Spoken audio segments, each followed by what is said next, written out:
महापालिकेच्या सर्व 151 जागांवर लढण्याची तयारी ठेवा, भास्कर जाधवांचं कार्यकर्त्यांना आवाहन। नागपूर महानगरपालिका निवडणुकीच्या पार्श्वभूमीवर शिवसेना उद्धव बाळासाहेब ठाकरे पक्षाचे संपर्क प्रमुख भास्कर जाधव यांनी सर्व 151 जागांवर लढण्याचे संकेत देत कार्यकर्त्यांमध्ये उत्साह निर्माण करण्याचा प्रयत्न केला। रवी भवन इथं आयोजित बैठकीत त्यांनी इच्छुक कार्यकर्त्यांना तातडीने आपले बायोडाटा पक्षाकडे सादर करण्याचे आवाहन केलंय। तसंच निवडणुकीच्या तयारीला लागा, आम्ही योग्य ते नियोजन करू, तुम्हीही नियोजनबद्ध काम करा, पक्षाकडून वेळोवेळी आवश्यक ती मदत दिली जाईल असं स्पष्ट आश्वासन त्यांनी दिलंय। महापालिकेच्या सर्व 151 जागांवर लढण्याची तयारी ठेवावी असा स्पष्ट संदेश त्यांनी बैठकीत दिला। दरम्यान शिवसेना उद्धव बाळासाहेब ठाकरे पक्ष महापालिका निवडणुका महाविकास आघाडीसोबत लढणार की स्वतंत्रपणे याबाबत पक्षात संभ्रमाचं वातावरण आहे। महाराष्ट्र नवनिर्माण सेनेसोबत युतीच्या चर्चाही सुरू असल्याचं सांगितलं जात आहे। त्यामुळेच भास्कर जाधव यांच्या विधानाला राजकीय महत्त्व प्राप्त झालंय।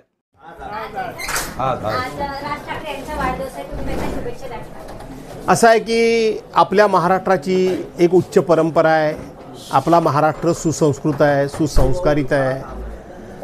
शेवटी प्रत्येकाला शुभेच्छा देणं, त्याचं दीर्घायुष्य चिंतनं ही तर आपली प्रथा आहे।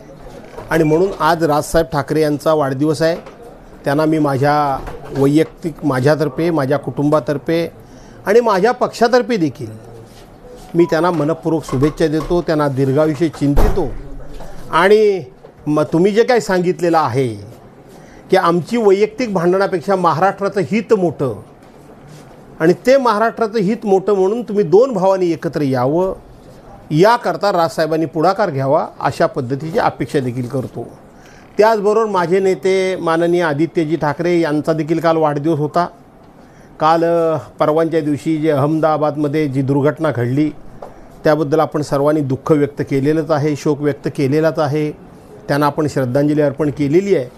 पण त्यानिमित्तानं माझे नेते आदित्यजी ठाकरे यांनासुद्धा मी मनपूर्वक शुभेच्छा देतो, त्यांना दीर्घायुष्य चिंतितो आणि महाराष्ट्र तुमच्या नेतृत्वाची भविष्यामध्ये वाट बघतोय अशा पद्धतीने त्यांना शुभेच्छा देतो। तुम्हाला काय वाटतं, भाजपाचा पूर्व इतिहास काय आहे? भाजपाचा पूर्व इतिहास हा कूटनीती, कपटनीती, दुष्टबुद्धी आणि भेदाभेद, फोडाफोडी आणि त्याच्यामध्ये कुठल्याही प्रकारची वादावादी लावणं हेच तर त्यांचं कायमचं काम आहे। आणि म्हणून जर राज ठाकरे आणि उद्धव साहेब जर एकत्र आले तर त्यांना माहीत आहे की 3 गुजराती नेत्यांना सध्या जी मुंबई महानगरपालिका पाहिजे ती मुंबई महानगरपालिका कदापि मिळणार नाही।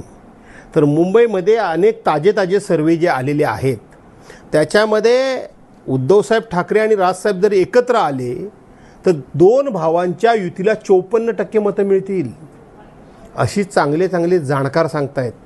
आणि हा परिणाम केवळ मुंबई महानगरपालिकेकरता होणार नाही तर जवळजवळ राज्यातल्या मोठ्याच महानगरपालिकांमध्ये, सगळ्याच महानगरपालिकांमध्ये हा परिणाम होईल।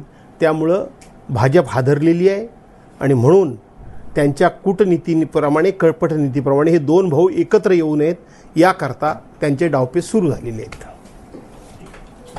ओके।